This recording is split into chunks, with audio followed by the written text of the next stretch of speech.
there is a serious, concrete, and now impossible to ignore issue on which Leo XIV is called to intervene immediately. This is not a marginal diatribe, but a choral appeal coming from the faithful, families, priests, and theologians in every part of the world. And if Rome continues to remain silent, the consequences could affect the life of the Church much more than anyone would like to admit. But what is really happening, and why does it concern every Catholic? No exceptions. Watch to the end.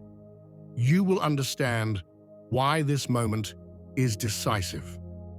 The Church is living a tense season, crossed by signals that can no longer be ignored.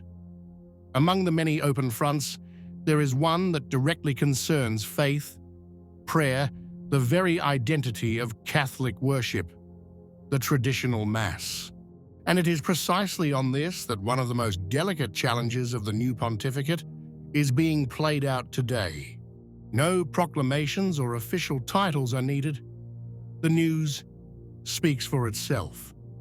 Confirmations of suppressed masses, permits allowed to expire, celebrations reduced or moved to marginal locations are multiplying. All in a silent manner, but far from neutral. The signal that is coming is clear.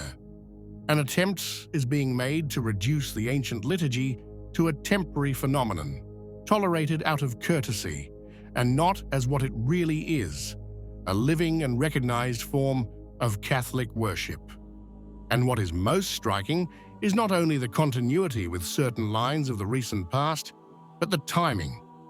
This is happening just when many, inside and outside Rome, were waiting for a change of climate, a turning point, a broader breath.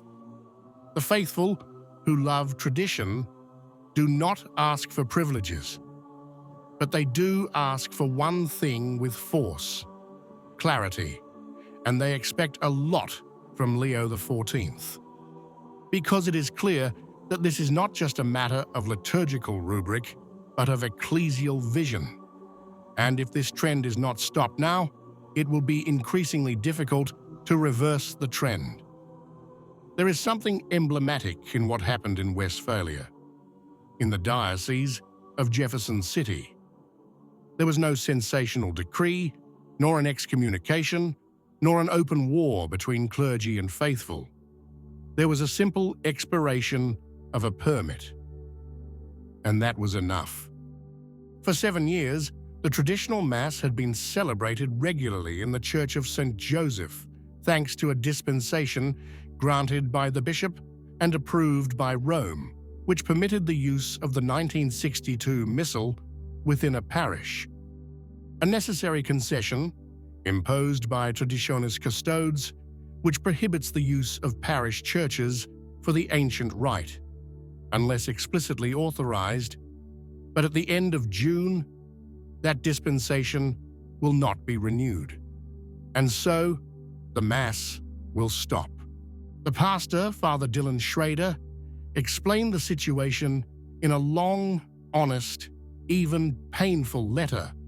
No rebellion, no personal complaints, just the clarity of someone who knows that obeying does not mean approving, and that in conscience he cannot act otherwise. Schrader is not a fanatic or an agitator. He is a trained priest who has studied the traditional liturgy since his seminary days, driven not by nostalgia, but by theological and pastoral conviction. He patiently built a living community around the ancient rite, training altar boys, creating booklets, welcoming entire families, all with an ecclesial spirit. Yet today, he finds himself forced to tell his parishioners that Mass can no longer be celebrated, not because it was declared illegitimate, but because, in the absence of a new approval, there are no longer the conditions to continue. Silence, in this case, has the weight of a sentence. The diocese, meanwhile, is without a bishop, His predecessor, Monsignor McKnight, has been transferred to Kansas City. And in this transition phase, no one thought it urgent to intervene. Everything stopped, and with the liturgy, a history of devotion, sacrifice, and unity also stopped. If in Westphalia, the ancient rite is dying out in silence, in Charlotte, it has risked being swept away with one blow. Here the line has been declared from the beginning. Centralize, standardize, reform everything quickly. Bishop Michael Martin, installed just a year ago, has immediately shown a very clear vision and an extraordinary energy. Too much, perhaps. And while the closures were being imposed, a document intended for the priests leaked out. A draft of local liturgical reform that went far beyond traditionis custodes, including a ban on kneeling at communion, the elimination of altar rails, and even restrictions on liturgical vestments and personal practices of priests. A true spiritual reorganization from above with almost manual management features. The reaction was not long in coming, not only from those linked to the ancient Mass, but from many ordinary believers. Letters, protests, public positions. The wave of dissent has reached levels few had predicted, forcing the bishop to backtrack. No drastic changes for a year. A pause, not a conversion. But in the meantime, the priests most tied to tradition have been reassigned, as if by chance. A surgical operation conducted with method. Remove the problem from the root. And as if that were not enough, it emerged that Bishop Martin had been warned directly from Rome by the one who is now Holy Father Leo XIV to proceed with caution. But he did not listen. He ran. And he found himself stumbling in front of a people who no longer wanted to suffer in silence. Charlotte is not a folkloristic case. She is the clear photograph of an episcopate that in certain sectors seems more concerned with appearing coherent with an ideological line than with safeguarding the faith of the people.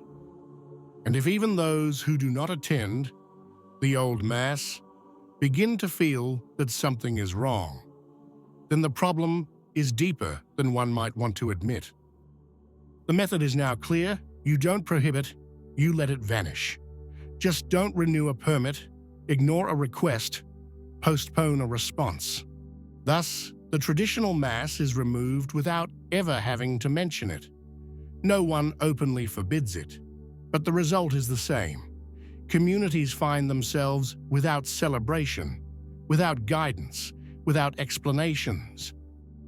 The problem is not only practical, it is ecclesial, because this way of acting fuels distrust in the faithful, especially in those who, while loving the ancient liturgy, have never broken communion with the Church. Indeed, they have remained within with patience and obedience. And this is why the Holy Father, Leo XIV, must intervene, not with ambiguity, not with indefinite mediations, but with a clear gesture. It is to him that an entire ecclesial people now looks. Priests, religious, families, young people, not out of nostalgia, but out of love for the Church. The pontificate has just begun, but on this point, we can no longer wait. Because when tradition is treated as a problem, the problem becomes bigger than the liturgy. It becomes the trust itself between the flock and the shepherd. What do you think? If you liked the video, comment. Amen. God bless you.